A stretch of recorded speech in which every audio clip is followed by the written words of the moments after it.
and welcome to Washington Talk. I'm Eun Cho.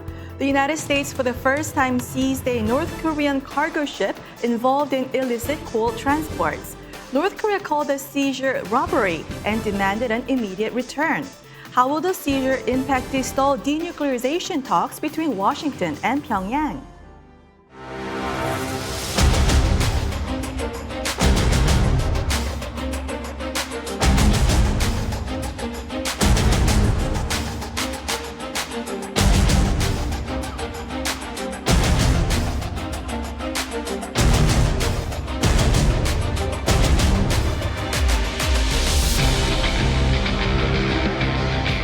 Enormous undertaking, not just the United States undertaking to take down these ship-to-ship transfers. You should know.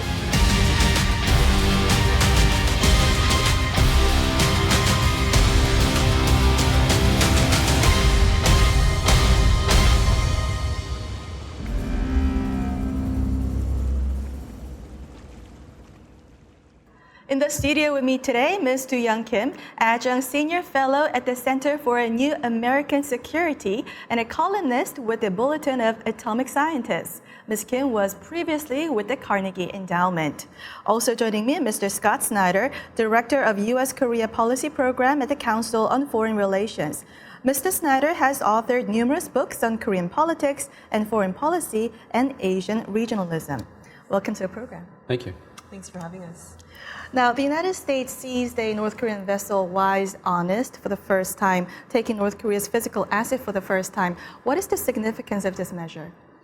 Well, I think that it moves us from a situation where the U.S. Treasury has been designating entities that it is concerned about in North Korea violating sanctions to actually taking action using legal means through the Department of Justice in order to actually seize North Korean assets as an enforcement mechanism for the UN Security Council resolutions. Mm-hmm. And it was also interesting how the United States has legal jurisdiction over all illicit activities around the world as long as it has US dollar transactions, but we'll get to that later on in the program. Now, Duyeon, why was North Korea so upset, requiring immediate return and calling this a robbery? Well, the seizure clearly exposes a trade route. It exposes North Korea's sanctions violations, and it exposes it to the entire world. And so the North knows it has to know that it has violated UN Security Council resolutions, and it has, and it's gotten caught in the web of U.S. Laws and U.S. sanctions as well. And so in that sense, of course they would be upset. Now the question is, will the North take issue with this politically during negotiations, and that really remains to be seen. But something that we need to remember is that these activities, the seizure happened last year. It's really not a tit-for-tat situation, considering where we are today in the nuclear negotiations and the geopolitical landscape today.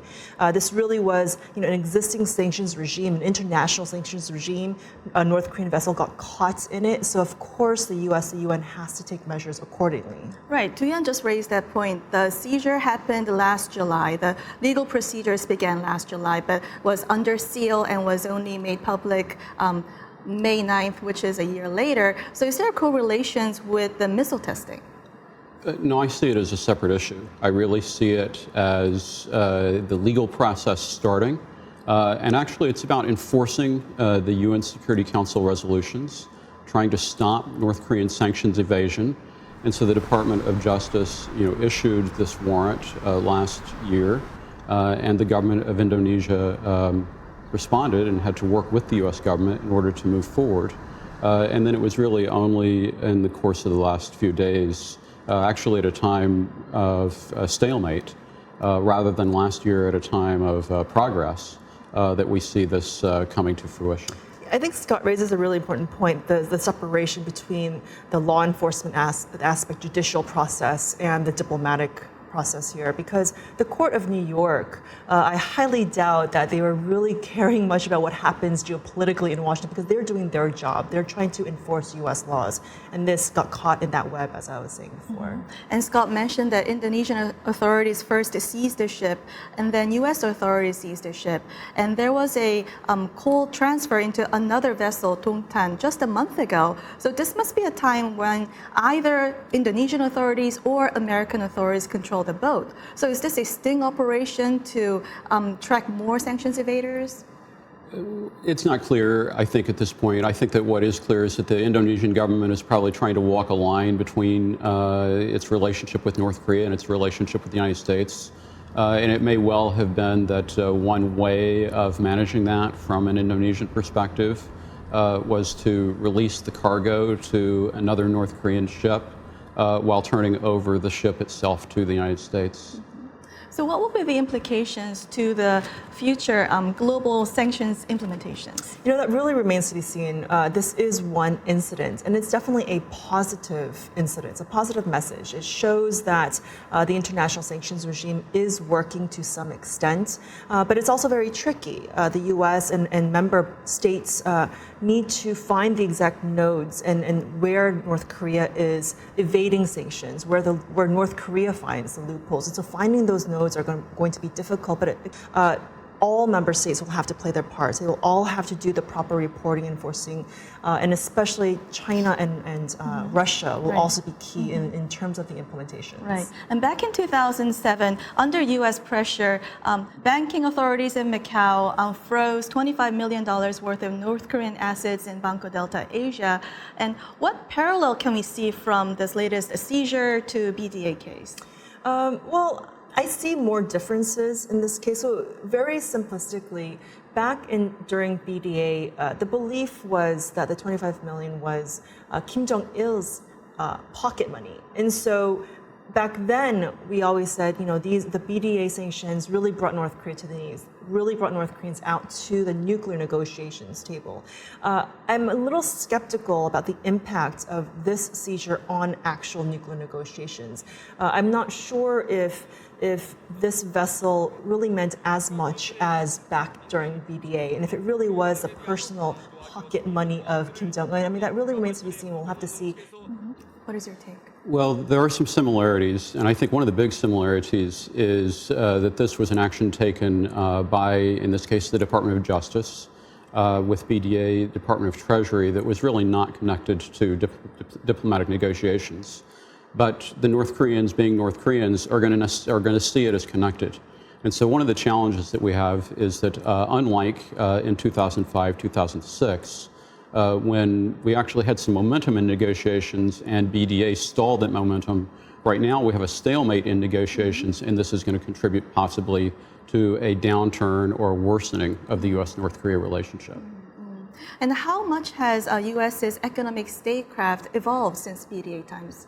I think Department of Treasury has really stepped up its game in terms of trying to use designations and to try to expand U.S. authorities to be able to intervene in terms of safeguarding the economic system and safeguarding the United States from money laundering activities or other illicit activities in the system. And so that's the reason why we see, for instance, with Iran, we saw the application of secondary sanctions. And why we see a debate about the possibility of applying secondary sanctions on North Korea today on Capitol Hill. And Duyeon, you mentioned about the need for Russia and Chinese role in sanctions implementation. Recently, Chairman Kim and President Putin had a meeting in Russia, and they discussed something about the overseas workers there. So do you see this as a last-ditch effort for North Korea to find a hole in the sanctions implementation? Sure. I think North Korea will always try to find holes and loopholes in the sanctions regime and to try to earn hard currency in some fashion. I'm a bit skeptical, and I doubt that it'd be great if Russia could get to zero and return all the North Korean workers, but I can see a situation or a scenario in which Moscow may not actually return all the North Korean workers to back home to North Korea. So that would, again, and if that happens, it would reinforce our suspicions and our belief that Beijing and Moscow together really would not want to tighten the screws too much. I think that the President Putin called the North Korean laborers in Russia law-abiding citizens, which definitely implies that President Putin does not anticipate that all of the North Korean laborers are going to go home. So the two mainstays of North Korean overseas dollars is the exporting of the laborers and the exporting of coal. So in these two main areas, the sanctions implementation, which area was more effective? You know, it's really hard to make a definitive judgment on that. I think that we come closer in terms of looking at the ban on coal exports, because we know from China-North Korea trade statistics that the North Koreans probably lost hundreds of millions of dollars in trade. We don't have as much of a clear picture in terms of what North Korea has lost from the curtailment of overseas labor, but it does look like there are at least 10,000 and probably more than that North Korean laborers who were sent home, and whatever benefits the government was earning from export of that labor have now been curtailed. You know, the other significance about coal, and it's not just the coal, it's the sectoral bans. So it's coal, it's the exports of coal, seafood, minerals, textiles, and whatnot. And so the reason why the sanctions are there in place on those areas is because of the belief that the revenue, the profit generated from those exports garnered about $3 billion a year of hard currency for the North to fund their nuclear weapons program. So that's why those sectoral bans are in place. And so it gets, so, you know, when we hear after the Hanoi summit from the North Korean delegation really taking issue with the UN Security Council resolutions and claiming that the sectoral bans are hurting the civilian economy, there's a reason why there are many experts on the outside and even inside the government who don't really buy that argument, because again, of the belief that the revenue generated really was funneled into funding their nuclear weapons program. So it seems the tension now is intensifying between North Korea trying to evade sanctions and United States trying to enforce sanctions. So who's on the winning end? Well, that remains to be seen, but I think it's very clear that we're playing a game of whack-a-mole with the North Koreans, and the U.S. is trying to step up its enforcement against sanctions evasion. We see that with the Wise Honest case. We see that with the extensive reporting through the panel of experts about what the North Koreans are doing in terms of ship-to-ship transfers of petroleum. But it's also true that the North Koreans are expanding their range of sanctions evasion tactics. And I think the most damaging one has been the fact that even though the North Koreans are banned by UN security resolutions from receiving bulk cash, what do? They go out and commit cyber theft and rob a national bank in Bangladesh. And so that means that we're going to have to continue to work hard to try to close those gaps. And Scott, President Trump will visit South Korea in late June, and we're in this lull in diplomacy, and North Korea is testing missiles. How would his trip provide new momentum to resume talks with North Korea? Well, I think it's a little bit early to know exactly what the situation is going to be at that time, and I think it's pretty clear that the South Korean government has a lot of hopes to try to create conditions by the end of June through their own diplomatic efforts with North Korea that could change the shape of the situation and yield potential benefits. But I think that right now, for the White House, this is a kind of check-the-box visit in order to try to make sure that President Moon and President Trump are on track with a joint approach to North Korea, especially since President Trump is going to have been in Japan twice over the course of the next 2 months. And Duyeon, last question. Do you expect more substantial talks between President Trump and President Moon than last time they met in Washington? Well, that is certainly the hope, and we'll have to see what happens. But, you know, I agree with what Scott said. They need to continue to sink their positions and talk and coordinate. But really, fundamentally, it really comes down to Washington and Pyongyang have to continue to talk. And right now, there just really is no communication between the two sides. And that's unfortunate because after what happened in Hanoi, you really have to have follow-on discussions.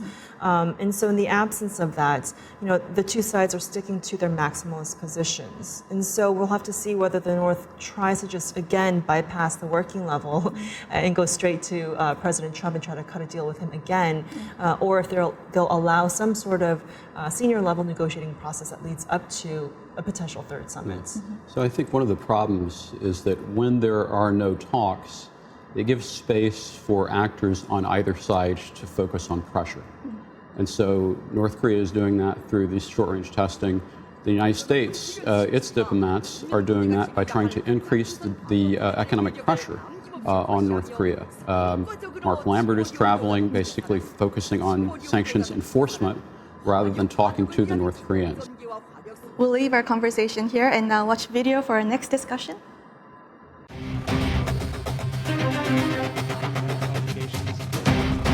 The human rights situation in North Korea is deplorable and has no parallel in the modern world.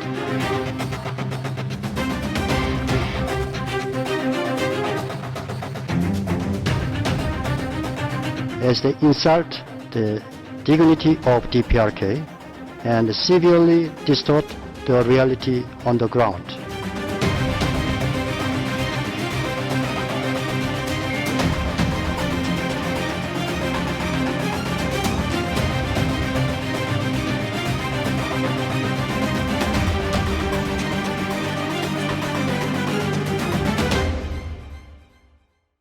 The members of the UN Human Rights Council reviewed North Korea's human rights situation and made 272 recommendations, but North Korea immediately rejected 63. South Korea, meanwhile, decides to donate $8 million to the World Food Program and UNICEF's aid programs in North Korea.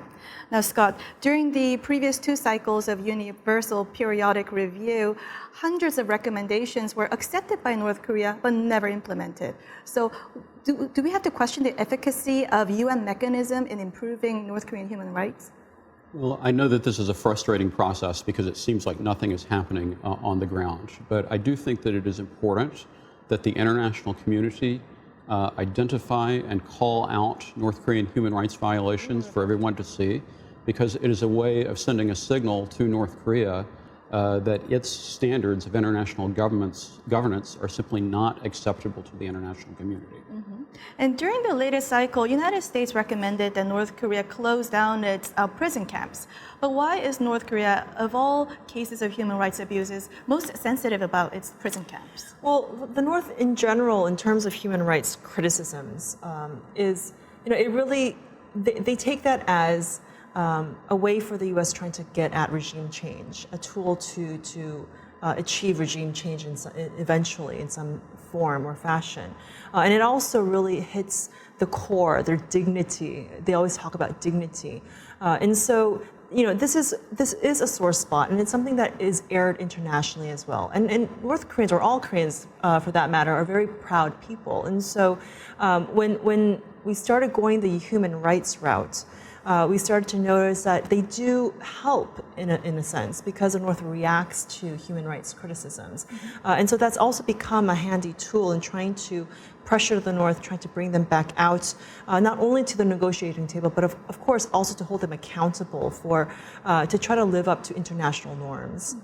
So at a time when North Korea rejected the international community's recommendations to improve human rights, and at a time when North Korea just tested missiles, South Korea announced that it is giving $8 million through UN channels, WFP and UNICEF, to help the North Korean people.